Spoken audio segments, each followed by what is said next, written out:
സിയുടെ ഓഹരി ഉടമകൾ ഫണ്ട് സമാഹരണത്തിനും ESOPയുമായി ബന്ധപ്പെട്ട പ്രമേയങ്ങൾക്കും അംഗീകാരം നൽകി. ഇതോടെ പ്രൊമോട്ടർ ഓഹരി പങ്കാളിത്തം 23.79% ഉയരാനുള്ള വഴി തെളിഞ്ഞു. കമ്പനിയുടെ എക്സ്ട്രാ ഓർഡിനറി ജനറൽ മീറ്റിംഗിലാണ് നിർണായക പ്രമേയങ്ങൾക്ക് ഓഹരി ഉടമകൾ പച്ചക്കൊടി കാട്ടിയത്. അതേസമയം സെബിയുടെ ഉത്തരവ് ലഭിച്ചതായി കമ്പനി അറിയിച്ചു. ഇത് സംബന്ധിച്ച നിയമവിദഗ്ധരുടെ ഉപദേശം തേടുന്നുണ്ടെന്നും വ്യക്തമാക്കി. സ്റ്റോക്ക് എക്സ്ചേഞ്ചുകളിൽ നിന്നും 2026 ജൂലൈ 31 നടന്ന EGMൽ ഓഹരി ഉടമകളിൽ നിന്ന് ലഭിച്ച അംഗീകാരത്തിനു ശേഷം ഫണ്ട് സമാഹരണ പ്രക്രിയ പൂർത്തിയാക്കാൻ ആവശ്യമായ എല്ലാ നടപടികളും സ്വീകരിക്കുമെന്ന് കമ്പനി വ്യക്തമാക്കി. ഈ ഫണ്ട് സമാഹരണത്തിന്റെ ലക്ഷ്യം സാമ്പത്തിക അടിത്തറ കൂടുതൽ ശക്തിപ്പെടുത്തുകയും എല്ലാ ഓഹരി ഉടമകളുടെയും താൽപര്യങ്ങൾ സംരക്ഷിക്കുകയുമാണെന്ന് കമ്പനി അറിയിച്ചു. പ്രൊമോട്ടർ ഗ്രൂപ്പ് സ്ഥാപനത്തിന് പ്രിഫറൻഷ്യൽ അടിസ്ഥാനത്തിൽ പൂർണ്ണമായി കൺവേർട്ടബിൾ വാറന്റുകൾ അനുവദിക്കുന്നതിനുള്ള പ്രമേയത്തിന് വെള്ളിയാഴ്ച ആവശ്യമായ പിന്തുണ ലഭിച്ചു. ഇതോടൊപ്പം കമ്പനിയുടെയും അനുബന്ധ സ്ഥാപനങ്ങളുടെയും ജീവനക്കാർക്കായുള്ള truly US employee stock option പ്ലാനും അംഗീകാരം നേടി. Zee entertainment chairman R Gopalan ഓഹരി ഉടമകൾക്ക് നന്ദി അറിയിച്ചു. കമ്പനിയിലും മാനേജ്മെന്റിലുമുള്ള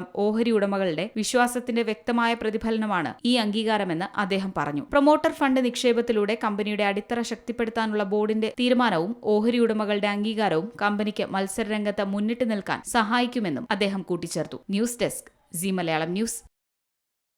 ഏറ്റവും പുതിയ വാർത്തകളും വിശേഷങ്ങളും വിരൽ തുമ്പിലറിയാൻ സി മലയാളം ന്യൂസ് എല്ലാ ഡിജിറ്റൽ പ്ലാറ്റ്ഫോമുകളിലും ലഭ്യം.